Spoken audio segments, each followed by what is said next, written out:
admit that in the past I wasn't nasty.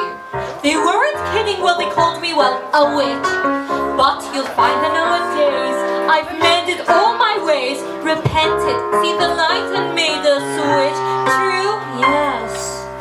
But I fortunately know a little magic. It's a talent that I always have possessed. And hey lady, please don't laugh. I use it on behalf of the miserable, lonely, and depressed, pathetic, poor, unfortunate souls in pain, in need. This one longing to be thinner, that one wants to get the girl, and do I help them? Yes, indeed. Those poor, unfortunate souls, it's sad, but true. They come flocking to my cauldron calling, "Smells, Kyra, please, and do I help them?" Yes, I do.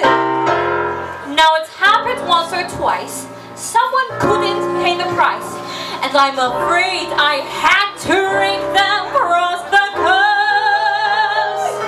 Yes, I've had the odd complaint, but on the whole, I've been a saint.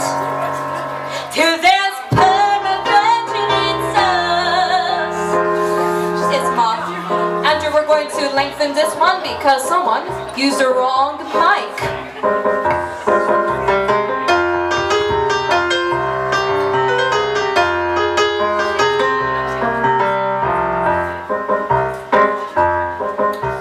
Here's the thing.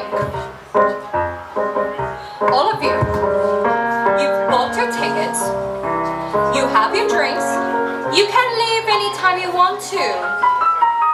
Not everyone here has that luxury. And why? It's none other than Andrew. He has to stay here for all of the songs. How are you feeling, Andrew? Here's the thing. Andrew cannot speak. Why? Because it's not even in his contract. The men up there don't like a lot of blabber.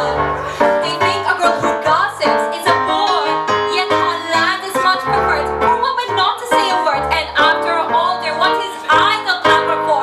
Come on, they're not all down and pressed for conversation. Two gentlemen prefer it when they can. Yet they don't as soon and fall on the land.